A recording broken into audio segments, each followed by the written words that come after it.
ভিকতাসের সরকারি কর্মতীর্থ ভবনে লক্ষাধিক টাকার মদের বোতলের পাহাড়। গোঘাট ১ নম্বর পঞ্চায়েত সমিতির তত্ত্বাবধানে নির্মিত কর্মতীর্থ ভবনে অবাক করা কাণ্ড। প্রায় লক্ষাধিক টাকার মদের বোতল পাহাড় হয়ে আছে।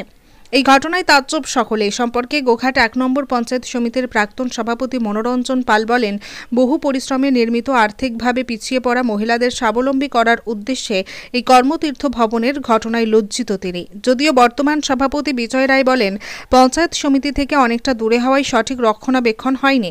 পরবর্তীতে প্রশাসনিকভাবে নজর রাখার কথা বলেন। বিজেপি নেত্রী দোলন দাস তীব্র ভাষায় আক্রমণ করেন এই ঘটনায়। তিনি বলেন, এই সরকার ২৮ টাকার পাউচ দিয়েছে, তাই তৃণমূলীরা মদ খাবে না, এটা হতে পারে না। সব মিলিয়ে ঘটনায় রীতিমতো অস্বস্তিতে শাসক দল তৃণমূল কংগ্রেস। দেখুন, আপনাদের কথা শুনে আমি নিজে খুব লজ্জিত এবং অপমানিত। বহু কায়িক পরিশ্রম, বহু মেহনত, বহু ঝড় ঝাপটার মধ্যে তখন ওই কর্মতীর্থ তৈরি হয়। ওটা তৈরি হওয়া থেকে শেষ পর্যন্ত বহু লড়াই, তৎকালীন দিনে প্রশাসনিক এবং সাংগঠনিক বিভিন্ন দিক দিয়ে লড়াই করে ওই জায়গাটা তৈরি হয়েছে। বহু কোটি টাকার প্রজেক্ট। উদ্দেশ্য কী ছিল?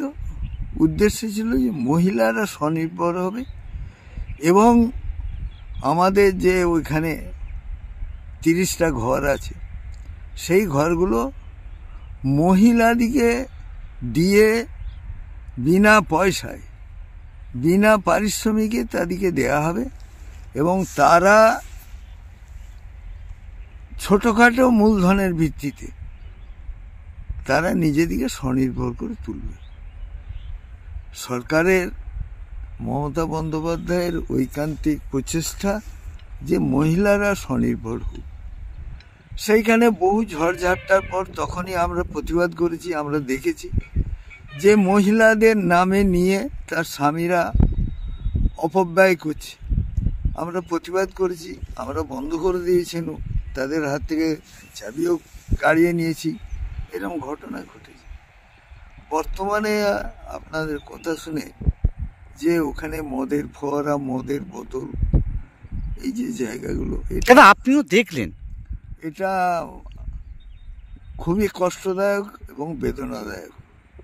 মমতা বন্দ্যোপাধ্যায় বহু ঝড় ঝাপটা সামলে এইরকম স্বনির্ভর করার জন্য যে প্রচেষ্টা, সেই প্রচেষ্টা যদি মদের ঠিক হয় আর বলার কিছু নেই। এই ব্যাপারে আপনি বর্তমান যারা পঞ্চায়েত সমিতির সভাপতি, কর্মাধ্যক্ষ আছে তাদের, বা বর্তমান সাংগঠনিক দায়িত্বপ্রাপ্ত যারা ব্লক সভাপতি আছে তাদেরকে প্রশ্নটা করুন। তার কারণ তারাই তো পারবে এটাকে সংশোধন করতে। আমি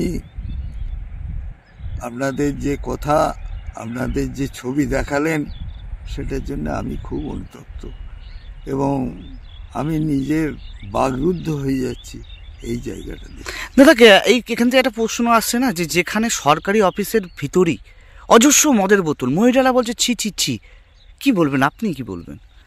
এটা আমি বলবো, মহিলাদিকে বলবো, আপনারা এগিয়ে আসুন, প্রতিবাদ করুন। প্রয়োজন হলে আমাকে ডাকলে আমি নিজে, কে আছে কে আমার সঙ্গে যাবে এটা বড় কথা না, আমি নিজে যে প্রতিবাদ করব। আপনার নাম?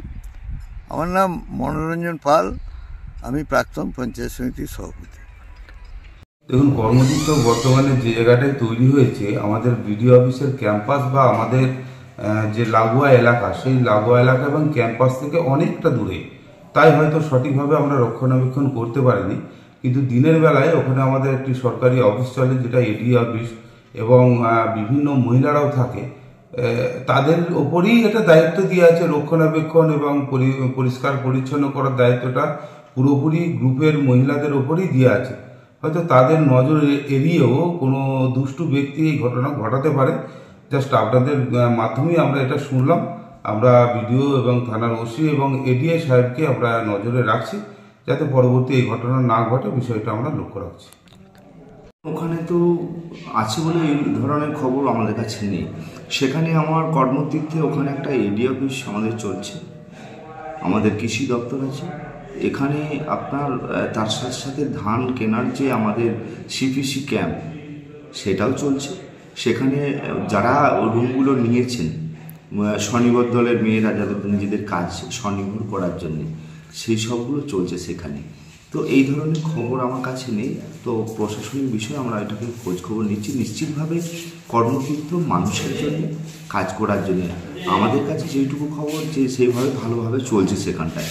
তো দেখছি ক্ষতি যদি এই ধরনের আপনাদের মাধ্যমে একদমই শুনলাম যদি হয়ে থাকে, নিশ্চিতভাবে কড়া দায়িত্ব নিই। এটাকে আমরা দেখছি যে কোথায় কেন সন্ধ্যে, তাহলে নিশ্চিতভাবে মদের মতো যদি ঢোকে বা কেউ যদি সেখানে ড্রিঙ্ক করে তাহলে সেটা নিশ্চিত সন্ধ্যের পর হয়। সেটাকে আমরা বিষয়টা দেখছি, বিডিও সাহেবের সাথে কথা বলে প্রশাসনিকভাবে সেটাকে যাতে আমরা সেই দিকটাকে নজর দেওয়া যায়, কড়া পদক্ষেপ নেব। হ্যাঁ, কিন্তু দাদা দেখা যাচ্ছে বিজেপির মহিলা নেত্রী জানাচ্ছেন যে হ্যাঁ ওখানে তো অফিসের লোক ছাড়া তো কি বলবেন। দেখুন, ওনারা তো সারা জীবন কুৎসা ছড়া ভালো কাজ করতে পারেননি। ওদের কেন্দ্রের সরকার গরিব মানুষের টাকা থেকে শুরু করে তারা তো কোনো সাধারণ মানুষের জন্য কোনো উন্নয়ন চিন্তাভাবনা করেননি। তাই ওনারা বড় বড় কথা বলবেন, ওনারা যে অপ্রাসঙ্গিক কথা বলবেন এটা আমরা জানি। এইটা মানুষের কাছে যাবে না। মমতা বন্দ্যোপাধ্যায় যে কর্মতীর্থ করেছেন সেটা মানুষের জন্য, সেখানে অফিস চলে। নিশ্চিতভাবে এটা কেউ দাদারা করে খাওয়া বা ভাইয়েরা করে খাওয়ার এই জায়গা নয়, এটা অপ্রাসঙ্গিক কথাবার্তা। ওনাদের মুখেই মানায়। আমরা মানুষের সাথে আছি, মানুষকে পরিষেবা দেওয়ার ক্ষেত্রে আছি, আমরা মানুষের জন্য কাজ করে যাব। আপনার নাম? সঞ্জিত পাখিরা, গোঘাট 1 নম্বর ব্লক তৃণমূল কংগ্রেসের সভাপতি। দেখুন, সরকারি যে সমস্ত কর্মতীর্থ রয়েছে তাদের মধ্যে সরকারি আধিকারিকরাই থাকেন এবং সেখানেতে বাইরে থেকে কেউ নিশ্চয়ই মদের বোতল নিয়ে যায় না। তো এই সরকারটা সম্বন্ধে যত বলি কমই বলা হয়।